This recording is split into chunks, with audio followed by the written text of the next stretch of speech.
Hello and welcome to my tutorial. This is QIDX Games. I am a small independent game studio. By day I'm actually a professor at a university. I learned how to use Blender and Unreal and image manipulation programs by watching tutorials, and I thought it'd be about darn time to give back to the community. So I'm starting my new series, and what I'm going to do in this one, this is the first tutorial that I'm making, and this is going to be about basic tools in Blender, how to get started. So if you've used Blender before, this is probably not going to be very informative, although I'll show you some of the important things. Now, I'm not going to show off everything. My intention is to make these tutorials in little bite-sized bits so that people can digest them as they need. All right. So first off, when you load up Blender, this is what you see. You see a cube. This is the what's called the default cube, and everybody starts with this, so why not me? Now, a couple of things you can do with the cube. First off, you can delete it by just hitting either X or Control Z will undo. You can just hit the X button and then it'll ask you if it's okay to delete. I believe you can actually just hit the delete key and then it doesn't ask you for that.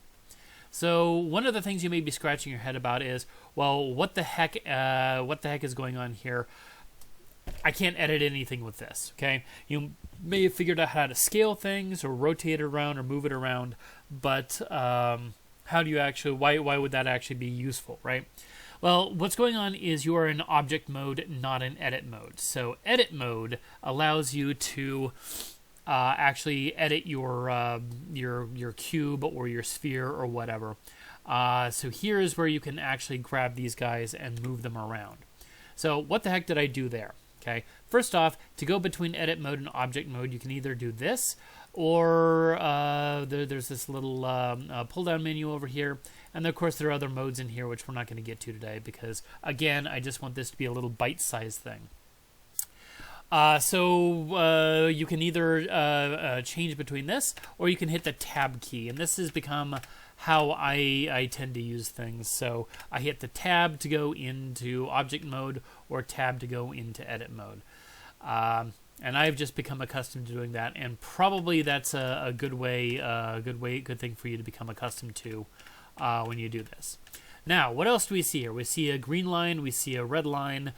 Sometimes there's a blue line. Now, these are actually the X axis and the Y axis. And I had that backwards. I indicated the Y when it said X, and I indicated the X when I said Y. Red is X, and yellow is Y. Now, if you're colorblind, red-green colorblind, that's probably not going to be too helpful for you. But you can always figure out what is positive X, what is positive Y by referring to this over here. And the cool thing is, in the newer blenders, you can actually just grab those little handles and you can rotate your scene. Okay, so this is useful, and it's useful to refer back up to this to see essentially what the coordinate system is, because sometimes you're going to be zoomed way in on an object. You're not going to be able to see one of those lines, and then it's helpful to be able to just at a glance figure out which coordinate you're working with. Okay, so basic Blender tools. Moving vertices. This is point pushing or vertex pushing. So you can select any one of these vertices with the what is that? That's a left click. Now, I actually started back in Blender 2.6 or something, and they actually had the right click. So if you see this happening, it's because my muscle memory tells me to do the other click. So the right click will actually give you little context menus if you've got the vertices selected. Or here's a good time to introduce another concept. Edges. You can select entire edges. Okay. Now, making selections is like one of the most basic tools you're going to use. How to select the things you want. You can also select faces. So instead of just selecting each corner or each face, you can select each one of these things and move around. Let's see here. What else am I doing? Oh, I'm holding the middle mouse key around, and that allows me to drag the scene around the same way that I did over here with this thing. Okay, what else? Middle mouse wheel, you probably figured out, will zoom in and out. Shift key, shift and the middle mouse button lets you drag the scene, so instead of rotating it, you get to move it around. Okay? So that is one of the other basic tools, because when you get larger and larger objects, then that's essentially going to become more important. Now, what else do we see in here? So we have this little thing that's following around my cursor here. That is what's known as the 3D cursor. So you can move it in 3D space. Okay, move it around. And that is going to define where certain things happen. Like if you want to add something other than a cube, it's going to pop in there. What else do we see? Well, first off, we see this little grid here. That grid is just there for measuring purposes. It's 10 units out here.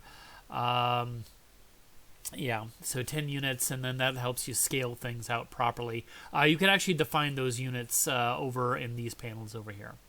So what else? Let's see if I go into object mode. This little thing right here that I can select when I'm not in edit mode, that is our light, and you'll notice that shines over here. This thing over here, that's our camera. So light's camera cube. And the camera is useful for when you want to render things like a movie or an image. All right, so I'm getting a little off topic from where I want to be. But some of the basic things that you're going to need in Blender is just making selections. Okay, so one of the most basic tools you need is to be able to make selections. Now, you can select a single object just by right-clicking on it. You can select multiple objects by holding down the Shift key and selecting. Okay, and you'll notice that when you select any two vertices that are connected by an edge, it'll also select that edge. And if you select any grouping of vertices that or edges that actually defines a face, it will also select that face. Okay. So some of the other tools that are useful for making selections. If you select one object and then hold the Control key down and select all the way over to another thing, it will try to follow a path between those two vertices. Now, sometimes that path is not going to be available, in which case the little algorithm that it uses is going to fail. It could do some things that you don't really want. So how do you get rid of the selection? You can tap A to select everything, and then double tap A to deselect everything. So if I have that one selected and that one selected and this guy selected, double A will select nothing. A selects everything, double A selects nothing. One of the other selection tools that you can do is you can hold down the Alt key, and if you select the Alt key, then it will select a range of things. There we go. I was using the wrong button again. I was using the left button.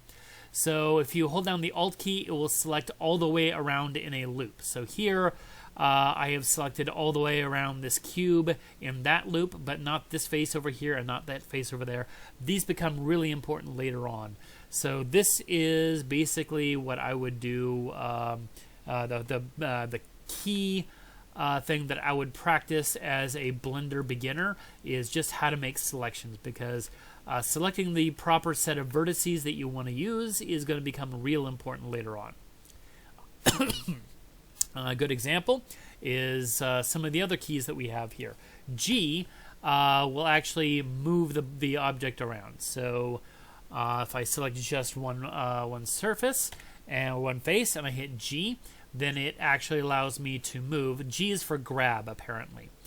Now, if you don't want to if you move something and you don't want to, then just hit the other, right key, and it will actually drop it instead of moving it to a spot. But you can click G for grab, move it to where you want, and then drop it by clicking the what is that? That's the left mouse key. So the one that you use to grab with. So select G for grab, select with the left mouse button, G for grab, move that one, and then drop it. Okay. Now I'm going to Control Z, Control Z, Control Z until I get out of that. That's some of the reasons why selections become important, because what happens if you want to move both of these guys? G for grab, move those around, and then you get a nice little shape there. Okay, so those are some of the basic keys that I use. Let's go back to selecting everything with Alt and then select on if you're having a little difficulty getting the Alt to work, grab the right one. What it'll try to do, it's always going to try to give you what it thinks you want. So you can sort of guide it by moving your like if you want to select this face, this face, this face, and this face. What you do is you move your hold down the Alt key, not the Win key, the Alt key, and then you move it closer to this face or that face. And that will help it decide which of those faces you want to select. Now, it's not really going to be too hard with this, but as your model's growing complexity, it's really nice to be able to use, be able to have the practice with making sure it's giving you the right set of edges and right set of faces and things like that. So let's go to one of the other keys that's going to become very important, the S key. So scale, and you'll notice that this has now gone. The mouse cursor has now changed, and it's gone to scaling. So you can scale. Okay, that's one of the reasons why making your selection is important. What happens if I just want that guy and I want to scale just that guy or just these two, right? Yeah, this is kind of a funny shape, but you get the point. Anyway, scale works just like grabbing and dragging.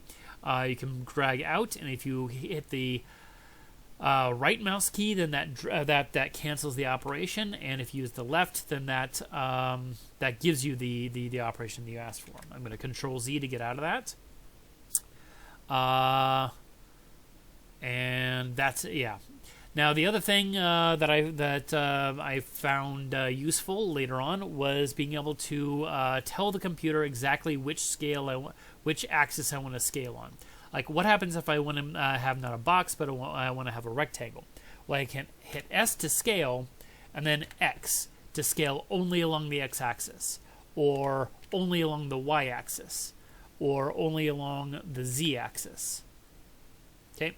Now, there are some issues with scaling. That's kind of one of my catchphrases. It's going to be nature of the beast, because if you leave your mouse very close to the center of the place you want to scale, you hit S for scale, you may run into the problem where you don't have enough room really to move it in to get you a really nice, precise scale. So I'm going to drop the scale, move your mouse all the way out down here, and if you hit S when it's out here, it gives you much better control as to how to scale. And notice that you can actually drag all the way around, lapping all the way around the screen there. It'll go from the top to the bottom, and it'll keep doing that, actually.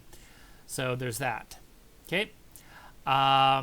So scaling along the X, scaling on the Y, scaling on the Z, and then another really important one is you can scale along not an axis. So if I wanted to scale along the X and the Y at the same time, but not the Z, I say scale, I hit the Shift key, hold the Shift key, then I hit Z, and now it's going to have me scale only along those. So this part is actually really good if you want to make a building, right, for a game in Blender or something like that. You just hit that scale button, then you can hit this, and you can move your thing up, and you can make a very quick, easy building. Yeah.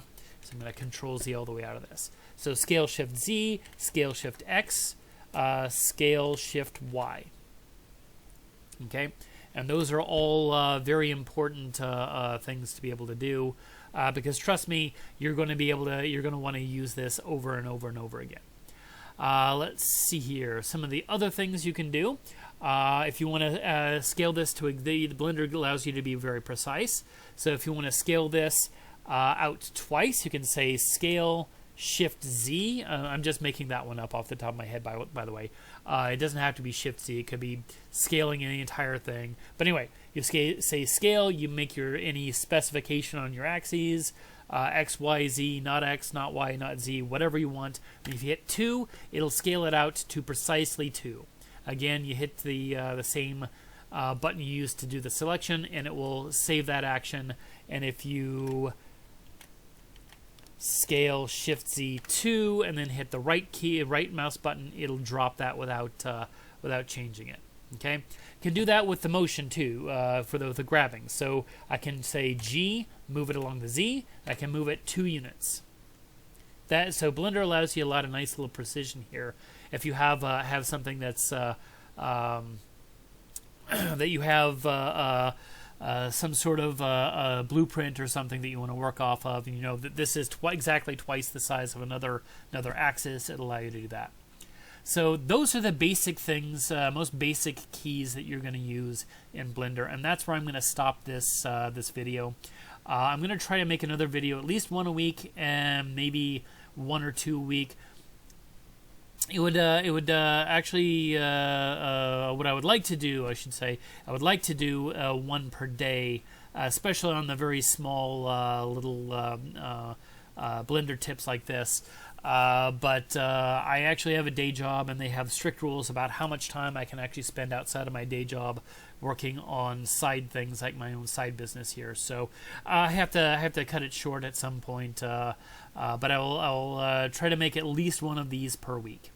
All right, that's it. I will see you next time.